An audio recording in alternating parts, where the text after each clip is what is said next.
सिकंदर बनवण्याचं राज कुणी समजू शकलेलं नाही असं उद्धव ठाकरेंनी म्हटलंय। बिहार निकालावरून उद्धव ठाकरेंनी फडणवीसांवर पलटवार केलाय। जो जीता वही सिकंदर असं वक्तव्य बिहार निकालावर फडणवीसांनी केलं होतं।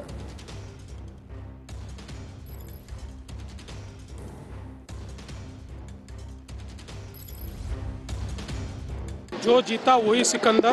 आम्ही योजना केल्या त्या लोकांना आवडल्या आणि लोकांनी आम्हाला मतदान केलं, त्यावर लोकांना दोष देण्याचं कारण काय? आपले कोण मुख्यमंत्री म्हणाले ना, जो जीता वो सिकंदर, लेकिन वो सिकंदर बनने का राज वो कोई समझ नहीं सका आज तक। जे जिंकले त्यांचं अभिनंदन आहे।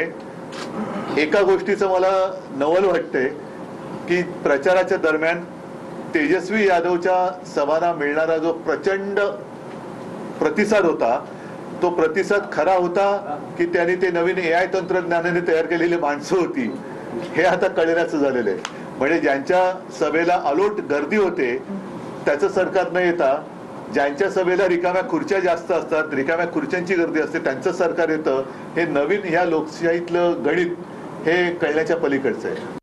आपला हा विजयाचा रथ सातत्याने पुढे चाललेला आहे।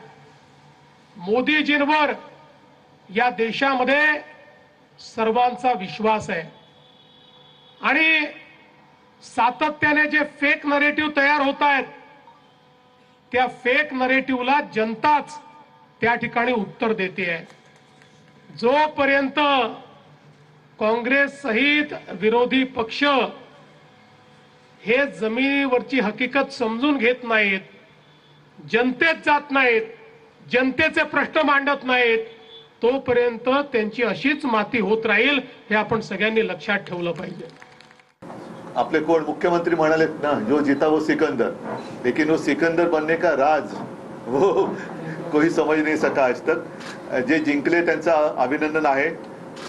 एका गोष्टीचं मला नवल वाटतंय की प्रचाराच्या दरम्यान तेजस्वी यादवच्या सभांना मिळणारा जो प्रचंड प्रतिसाद होता, तो प्रतिसाद खरा होता की त्यांनी ते नवीन AI तंत्रज्ञानाने तयार केलेली माणसं होती, हे आता कळण्याचं झालेलं आहे। म्हणजे ज्यांच्या सभेला अलोट गर्दी होते त्याचं सरकार न येता, ज्यांच्या सभेला रिकाम्या खुर्च्या जास्त असतात, रिकाम्या खुर्च्यांची गर्दी असते, त्यांचं सरकार येतं, हे नवीन ह्या लोकशाहीतलं गणित हे कळण्याच्या पलीकडचं आहे।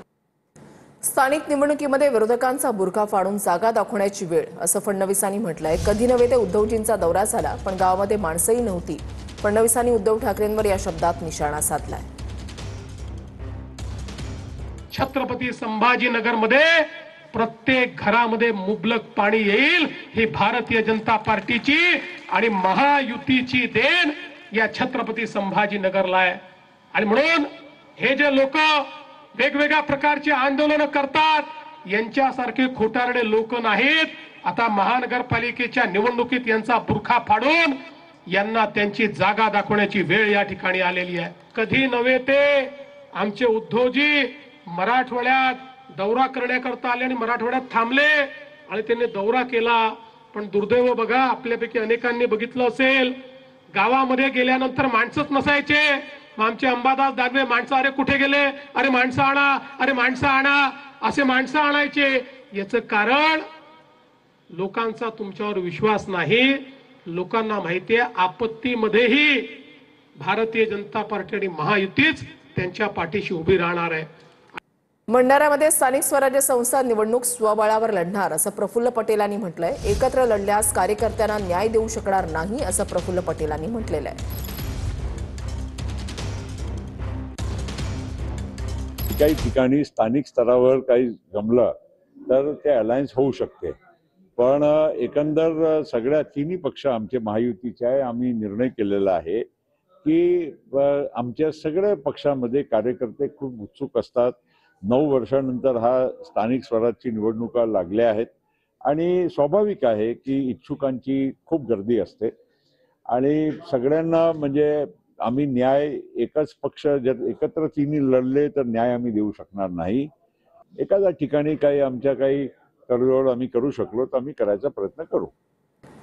सुनील तटकरेंनी भाजपसोबत युती करून नीतिमत्ता घालवली असं म्हटलंय भरत गोगावलेंनी। महाड नगर परिषदेमध्ये शिवसेनेचा एकला चलोरेचा नारा आहे। मंत्री भरत गोगावले यांनी माहिती दिली आहे। यावर आता तटकरेंनी सुद्धा प्रतिक्रिया दिलेली आहे। आमची नीतिमत्ता, आमची नियत हे आम्ही खासदारकीला दाखवून दिली. तुम्हाला सगळ्यांना माहिती आहे. जर आम्ही थोडीशी वाकडी मान फिरवली असती, मी असतो, दळवी असते, रवीशर असते, आमचा योगेश कदम असते, तर टांगा पलटी घोडे फरार, हे लक्षात ठेवा. कारण जर कॅल्क्युलेशन केलं तर ह्याच्यावरती आता आम्ही फार वेगळं काय बोलणार नाही, कारण निवडणूक आहे आणि निवडणुकीला आता ते पण सामोरे आहेत. आम्ही आत्ताच होईल नाही ना काय, ते दूध का दूध पाणी का पाणी. असू द्या, त्यांना किती पण बोटं दाखवू द्या, एक बोट त्यांच्याकडे जातं ते विसरतात, एक बोट माझ्याकडे देताना 4 बोटं त्यांच्या अंगावरती जातात हे विसरतात. निसर्गाचा धर्म आणि नियम विसरणाऱ्या माणसांच्या पुढे माझ्यासारख्या छोट्या पामरांनी काय बोलावं.